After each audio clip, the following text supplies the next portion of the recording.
Estás escuchando un devocional del reto Mujer Verdadera 365, Nuevo Testamento y Salmos. Día 237. Efesios capítulo 1. Escrito por Yamel de Jaramillo, leído por Débora Cázares de Rivera. Efesios es una de mis cartas favoritas por el cambio que produjo en mi vida y en mi comprensión de la salvación y de la herencia que tenemos en Cristo.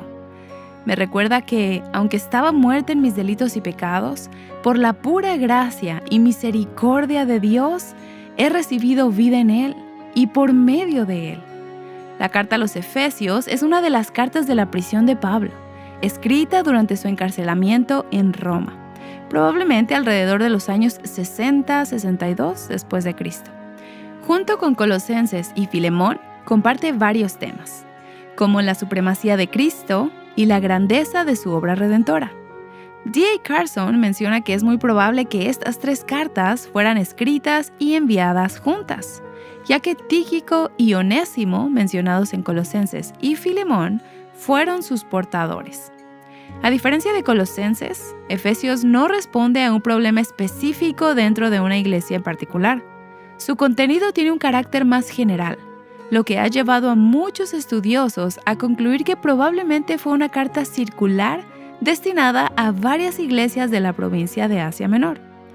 Si Romanos explica con profundidad el evangelio que creemos, Efesios nos recuerda quiénes somos ahora como resultado de ese evangelio.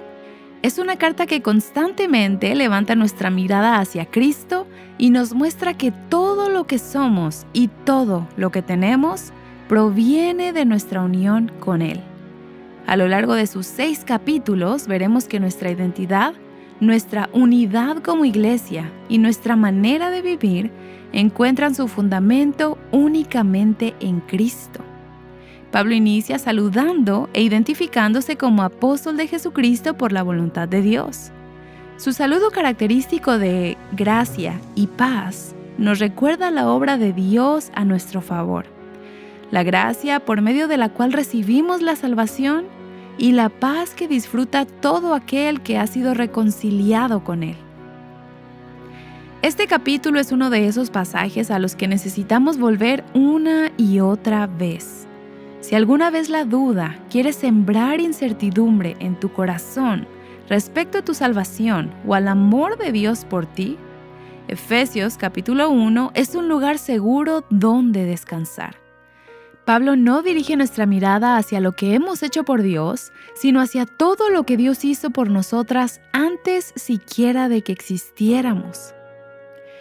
Hay una expresión que Pablo repite una y otra vez en este capítulo: en Cristo, en Él y en el amado. No es una repetición accidental. Pablo quiere que entendamos que cada una de las bendiciones espirituales que disfrutamos tiene una única fuente: nuestra unión con Cristo. Separadas de Él no tenemos nada. Unidas a Él lo tenemos todo. Antes de hablar de nuestra conducta, Pablo dirige nuestra mirada hacia todo lo que Dios ya hizo por nosotras en Cristo. Toda bendición espiritual tiene una misma fuente: Dios. Un mismo medio, Cristo, y un mismo propósito: la alabanza de su gloria. Veamos algunas de esas maravillosas bendiciones que Pablo enumera. Dios nos ha bendecido con toda bendición espiritual en los lugares celestiales en Cristo. No se trata principalmente de bendiciones materiales o temporales, sino de todas las riquezas espirituales que necesitamos para conocerle, disfrutar de una relación con Él y vivir para su gloria. Dios nos escogió en Cristo antes de la fundación del mundo. Antes de que existiera la creación, Dios ya había puesto su amor sobre su pueblo. Nuestra salvación nunca fue una reacción de Dios frente al pecado, sino parte de su propósito eterno. Nos escogió para que fuéramos santas y sin mancha delante de Él. La elección no solo tiene que ver con nuestro destino eterno, sino también con nuestra transformación presente. Dios nos salva para hacernos cada vez más semejantes a Cristo. En amor nos predestinó para adopción como hijos mediante Jesucristo. No solamente nos perdonó, nos hizo parte de su familia. Ya no somos extranjeras ni enemigas de Dios, sino hijas amadas con todos los privilegios de pertenecer a su casa. En Él tenemos redención mediante su sangre. El precio de nuestra libertad fue la muerte del Hijo de Dios. Cristo pagó completamente la deuda que jamás habríamos podido pagar. En Él tenemos el perdón de nuestros pecados según las riquezas de su gracia. Dios no nos perdonó con una gracia limitada o escasa, sino conforme a las infinitas riquezas de su gracia. Ha hecho abundar su gracia para con nosotras en toda sabiduría e inteligencia. Dios no actúa impulsivamente. Todo su plan de salvación refleja su perfecta sabiduría. Nos dio a conocer el misterio de su voluntad. Ese misterio oculto por generaciones era su propósito eterno de reunir todas las cosas bajo el señorío de Cristo en el cumplimiento de los tiempos. Toda la historia apunta hacia Él. También en Él hemos obtenido herencia, habiendo sido predestinados conforme al propósito de aquel que obra todas las cosas según el consejo de su voluntad. Nuestra herencia no depende de las circunstancias ni de nuestra capacidad para conservarla. Descansa en el Dios que gobierna soberanamente todas las cosas. En Él hemos sido selladas con el Espíritu Santo de la promesa. En la antigüedad un sello indicaba propiedad, autenticidad y seguridad. Dios mismo ha puesto su sello sobre quienes pertenecen a Cristo. El Espíritu Santo es la garantía de nuestra herencia. Su presencia en nuestras vidas es el anticipo de todo lo que un día disfrutaremos plenamente cuando Cristo regrese.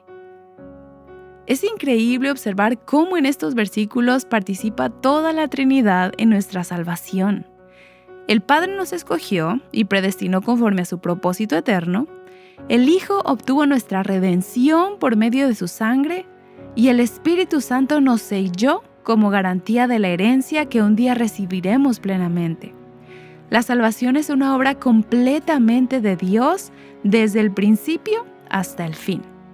También llama la atención que a lo largo de este himno de alabanza, Pablo repite 3 veces otra misma expresión, para alabanza de su gloria, en los versículos 6, 12 y 14. Ese es el propósito final de la salvación. Dios ciertamente nos ama, nos salva y nos bendice, pero el fin supremo de todas estas bendiciones no es simplemente nuestro bienestar o felicidad, sino la manifestación de su gloria. La historia de la redención siempre termina apuntando hacia Él. A partir del versículo 15, Pablo deja de enumerar las bendiciones que tenemos en Cristo y comienza a orar por los creyentes. Resulta interesante que no pida que reciban nuevas bendiciones, sino que comprendan mejor las que ya poseen. Ora para que Dios les conceda sabiduría y revelación para conocerle mejor. Que los ojos de su corazón sean iluminados para entender la esperanza de su llamamiento, las riquezas de la gloria de su herencia en los santos y la extraordinaria grandeza de su poder para con los que creemos. Qué diferente suele ser el contenido de nuestras oraciones.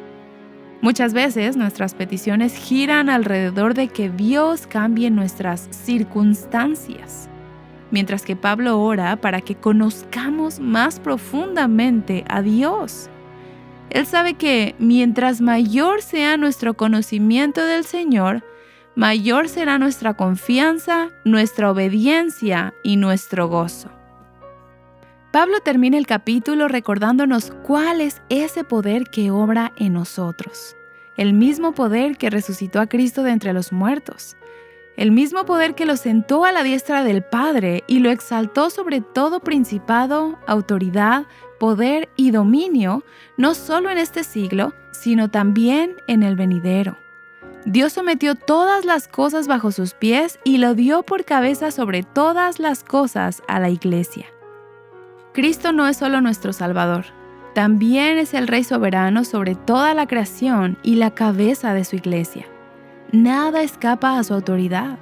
Ningún gobernante, ningún poder espiritual, ninguna circunstancia y ninguna prueba está fuera de su dominio. El mismo Señor que gobierna el universo es quien cuida de su pueblo. Es maravilloso ver las cosas desde la perspectiva correcta. Aquí vemos a nuestro gran Dios obrando algo que ninguna de nosotras habría podido alcanzar por nuestros propios méritos. Cuando la duda quiere anidarse en nuestro corazón, este capítulo nos recuerda que nuestra salvación no comienza con una decisión nuestra, sino con el propósito eterno de Dios.